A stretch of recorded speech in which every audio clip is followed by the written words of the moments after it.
বিসমিল্লাহির রহমানির রহিম। সামাজিক মিডিয়ায় নারীদের আচরণ কোনটা প্রশংসনীয়, কোনটা নিন্দনীয়? প্রিয় বোনেরা, আজ আমরা এমন এক বিষয়ে কথা বলবো যা আমাদের দৈনন্দিন জীবনের অংশ হয়ে গেছে: সামাজিক মিডিয়া ব্যবহার।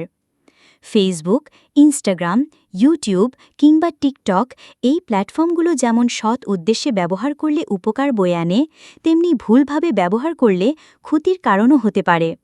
প্রশংসনীয় আচরণ: ইসলামী জ্ঞান প্রচার, সুন্দর কুরআন তেলাওয়াত, দোয়া বা নসিহত শেয়ার করা, এগুলো মানুষের হৃদয়ে ঈমান জাগায়। ২.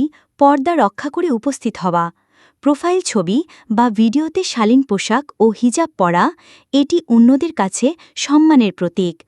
৩. সতর্ক ভাষা ব্যবহার, পোস্ট বা কমেন্টে কখনো গালি, অপমান বা অশালীন শব্দ ব্যবহার না করা। ৪.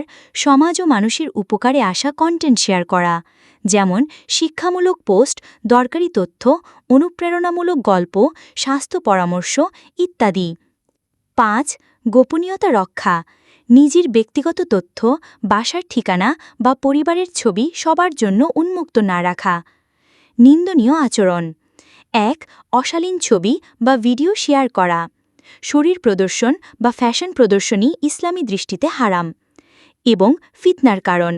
২. ফ্রেন্ড লিস্টে অপ্রয়োজনীয় পুরুষ যোগ করা, অচেনা পুরুষদের সঙ্গে ব্যক্তিগত মেসেজ বা চ্যাট ফিতনার দরজা খুলে দেয়। ৩. সমালোচনা ও গীবত, কারও ব্যক্তিগত বিষয় নিয়ে মজা করা, খারাপ কথা বলা বা অন্যের মানহানি করা গুরুতর গুনাহ। ৪. সময় নষ্ট করা, অর্থহীন স্ক্রল, লাইভ শো বা চ্যাটে ঘণ্টার পর ঘণ্টা নষ্ট করে নামাজ ও পরিবারের দায়িত্ব অবহেলা করা। ৫. নিজেকে প্রদর্শনের প্রতিযোগিতা, লাইক, ফলোয়ার বা প্রশংসা পাওয়ার জন্য সাজসজ্জা করে ভিডিও বা ছবি আপলোড করা, যা অহংকার ও রিয়া বাড়ায়। শেষ কথা, প্রিয় বোনেরা, সামাজিক মিডিয়া আমাদের হাতে একটি শক্তিশালী হাতিয়ার দিয়েছে।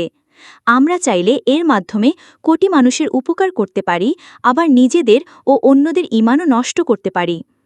তাই মনে রাখবেন, যা আল্লাহর সন্তুষ্টি আনে তাই করুন, যা আল্লাহর অসন্তুষ্টি আনে তা থেকে দূরে থাকুন।